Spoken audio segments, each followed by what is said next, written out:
طوفانی زندگی۔ بسم اللہ الرحمن الرحیم۔ حضرت عیسیٰ علیہ السلام اور دجال کو مسیح کیوں کہتے ہیں؟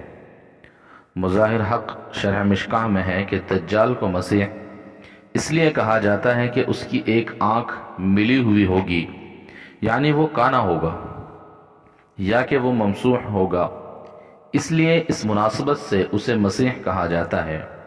ممسوح کا مطلب ہے تمام بھلائیوں، نیکیوں، خیر و برکت کی باتوں سے بالکل بعید، نا آشنا، اور ایسا کہ جیسے اس پر کبھی ان چیزوں کا سایہ بھی نہ پڑا ہو۔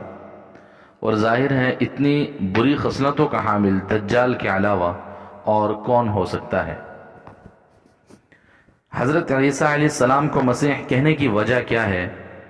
اس کے ساتھ حضرت عیسیٰ علیہ السلام کا لقب بھی مسیح ہے، جس کی اصل مسیحا ہے، اور مسیحا عبرانی زبان میں مبارک کو کہتے ہیں، یا یہ کہ مسیح کے معنی ہیں بہت سیر کرنے والا، چونکہ قرب قیامت میں حضرت عیسیٰ علیہ السلام اس دنیا میں آسمان سے اتارے جائیں گے اور دنیا سے گمراہی، ضلالت اور لڑائیوں کی جڑ اکھاڑنے اور پھر تمام عالم پر خدا کے خلیفہ کی حیثیت سے حکمرانی کرنے پر مامور فرمائے جائیں گے، اور اس سلسلے میں آپ کو امور مملکت کی دیکھ بھال کرنے اور خدا کے دین کو عالم میں پھیلانے اور کان دجال کو موت کے گھاٹ اتارنے کے لیے تقریباً پوری ہی دنیا میں پھرنا پڑے گا، اس لیے اس مناسبت سے مسیح آپ کا لقب قرار پایا۔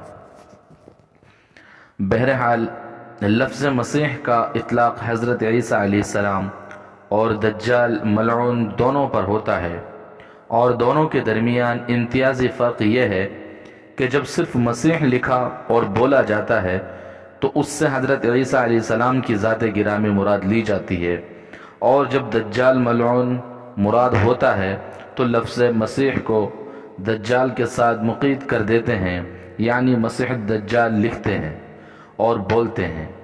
بعض عوام سے سننے میں آیا ہے دجال مسیح ہوگا کیونکہ اوپر والی دعا میں اسے مسیح کہا گیا ہے۔ یہ غلط ہے، مسیح کہنے کی وجہ بتا دی گئی ہے، آگے حدیث میں آپ کو کیا ہے وہ بھی بتائیں گے۔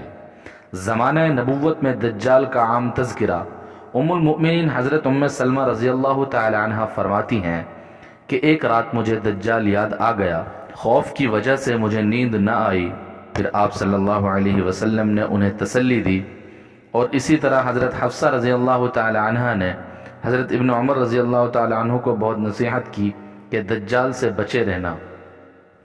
اس سے معلوم ہوا کہ دجال کا ذکر اور اس سے بچنے کی فکر عام تھی، اور اوپر متفق علی روایت گزری ہیں، ان میں حضرت صلی اللہ علیہ وسلم نے دعا میں 6 چیزوں سے اللہ تعالیٰ کی پناہ طلب کی ہے۔ ایک عذاب قبر سے، دوسرا فتنہ دجال سے، تیسرا فتنہ زندگی، چوتھا فتنہ موت، اور 5واں گناہ، چھٹا قرض۔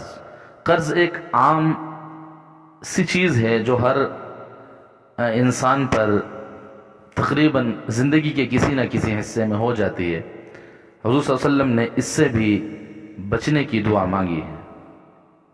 یہ چیزیں اپنی ہیبت و ہلاکت اور دین و دنیاوی خسران و نقصان کے باعث بڑی اہمیت رکھتی ہیں۔ ان چیزوں سے اگر خداوند تعالیٰ نے نجات دی اور اپنے فضل و کرم فرما دیا تو دینی و دنیاوی دونوں زندگیاں کامیاب و کامرانی اور رحمت و سعادت کی ہم آغوش ہوں گی، اور خدا نخواستہ کہیں کسی بدنصیب کو ان میں سے کسی ایک سے بھی پالا پڑ گیا تو جانیے کہ اس کی دنیا بھی تباہ و برباد ہو جائے گی، اور آخرت کی تمام سہولتیں اور آسانیاں اور وہاں کی رحمتیں اور سعادتیں بھی ان کا ساتھ چھوڑ دیں گی، اور وہ عذاب خداوندی کا مستحق ہوگا۔ اس لیے حضرت صلی اللہ علیہ وسلم نے خود ان چیزوں سے پناہ مانگ کر امت کے لیے تعلیم کا دروازہ کھولا ہے کہ ہر مسلمان کو چاہیے کہ وہ اپنے پروردگار سے اس سخت و ہیبت ناک چیزوں سے پناہ مانگتا رہے، تاکہ پروردگار اس کو ان سے محفوظ و مامون رکھے۔